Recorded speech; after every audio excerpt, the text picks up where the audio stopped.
présentons ici une brève revue de littérature, ce qui a déjà été fait dans l'homogénéisation. Et en premier point, nous avons choisi là quelques méthodes utilisées dans la théorie de l'homogénéisation. C'est qu'il en existe plusieurs, mais là nous présentons les méthodes dont nous sommes servis tout au long de notre thèse. Dans la première méthode utilisée en homogénéisation est la méthode de développement asymptotique à deux échelles, développée par Bensoussan dans les années 75. Ici, il est question d'écrire ou bien de supposer que notre solution Q epsilon peut s'écrire sous la forme A d'un développement asymptotique, puis avec cette forme, aller la remplacer dans le problème initial, puis faisant tendre le paramètre epsilon est 0, nous retrouvons notre problème homogénéisé. Sauf que cette méthode n'est pas autonome, bien qu'elle nous permette de déterminer le problème homogénéisé. Il faut encore revenir et être capable que Q epsilon écrit sous la forme 1. Avec cela, on doit prouver qu'effectivement notre Q epsilon converge vers Q0. Et pour cela, il faut encore utiliser d'autres méthodes connexes, telles que la méthode par énergie. Donc, voilà la première méthode de homogénéisation que nous présentons. La seconde, c'est la gamma convergence, développée par l'idéologie en 1975, puis par Braille. Cette méthode s'applique principalement à l'homogénéisation des fonctionnels.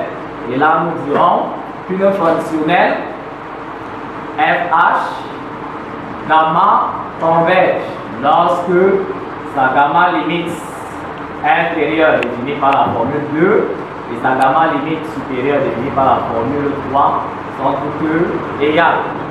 Donc voilà un peu la définition de la gamma convergence.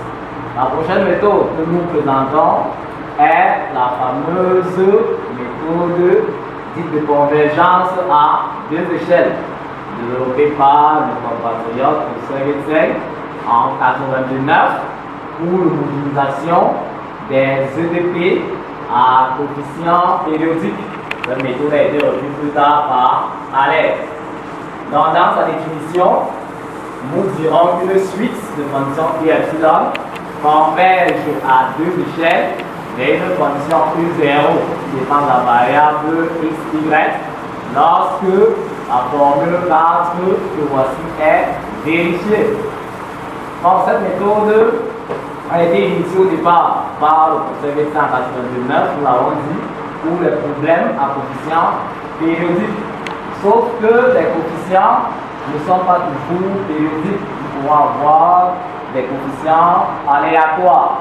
C'est ainsi qu'en 1994, Bourgeat et les autres vont étendre cette méthode de convergence à deux échelles au cadre des problèmes avec les coefficients aléatoires ou bien stochastiques. Dans cette méthode, ce qu'on va l'appeler convergence à deux échelles stochastiques dans la moyenne. Puis, plus tard, en 2005, viendra Park qui, dans son étude des équations de Maxwell dans leur formalisme covariant, c'est-à-dire en utilisant les formes différentielles sur une variété de manière quelconque, va se retrouver obligé d'étendre la méthode de convergence à deux échelles de Ginseng au cadre des variétés riemanniennes.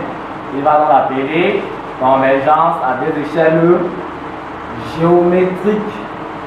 Après cela viendra en 2007 Babadian avec la notion de mesure de Young à deux échelles d'un gradient dans l'optique d'homogénéiser les fonctionnels intégrales avec intégrances qui ne sont pas nécessairement convexes.